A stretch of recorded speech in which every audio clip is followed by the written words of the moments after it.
Hello મિત્રો, સ્વાગત છે તમારું જુલીસ કિચનમાં। આજે આપણે બનાવીશું ચાટમાં ઉપયોગી અને દરેક વાનગીને રેસ્ટોરન્ટ જેવી ટેસ્ટી બનાવી દે તેવી 2 પ્રકારની ચટણીઓ। પહેલાં આપણે ગોળ આંબલીની મીઠી ચટણી બનાવશું। તો ઇન્ગ્રીડિયન્ટ્સ જોઈ લઈએ। તો એના માટે મેં લીધી છે 100 ગ્રામ સીડલેસ આંબલી, તેનો ડબલ એટલે કે 200 ગ્રામ ગોળ, 2 ટેબલસ્પૂન કાશ્મીરી લાલ મરચું, 1 ટેબલસ્પૂન ધાણા જીરું પાવડર, 1 ટેબલસ્પૂન મીઠું અને 1 ટીસ્પૂન હિંગ। સૌપ્રથમ એક તપેલીમાં મેં 3 કપ જેટલું પાણી લીધું છે। પાણી ગરમ થાય એટલે તેમાં 100 ગ્રામ આંબલી એડ કરી દઈએ। ત્યારબાદ 200 ગ્રામ ગોળ એડ કરી દઈએ અને બધી વસ્તુને મિક્સ કરી લઈએ। આ બંને મિશ્રણને સહેજવાર માટે ઉકળવા દઈએ।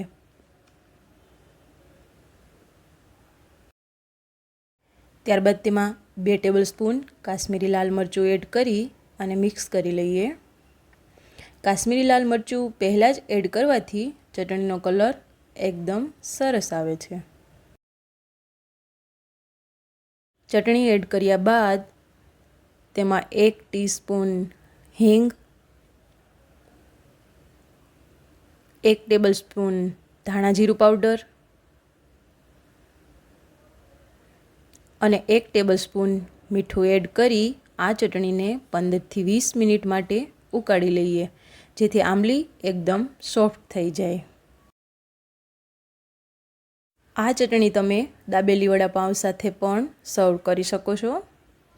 આ ચટણીમાં તમે ખજૂરનો ઉપયોગ પણ કરી શકો છો। જો ખજૂર હોય તો ગોળનું પ્રમાણ થોડું ઓછું કરી દેવાનું।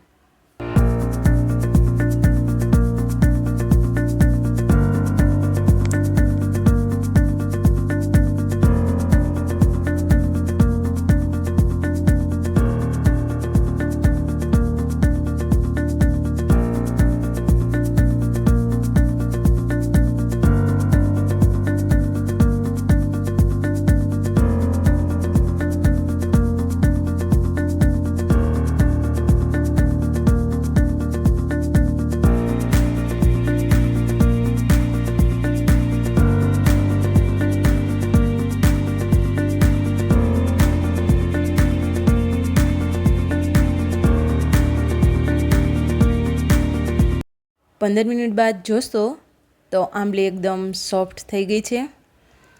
તો હવે ગેસની ફ્લેમ બંધ કરી મિક્સરને ઠંડુ થવા દઈએ।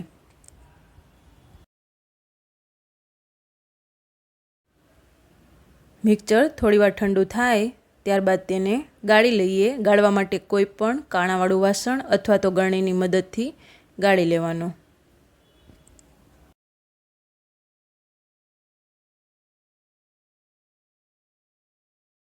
હવે ચટણીના મિક્સરને કાણાવાળા વાસણમાં એડ કરતા જઈએ। ત્યારબાદ તેને એક ચમચીની મદદથી આ રીતે ગાળી લઈએ।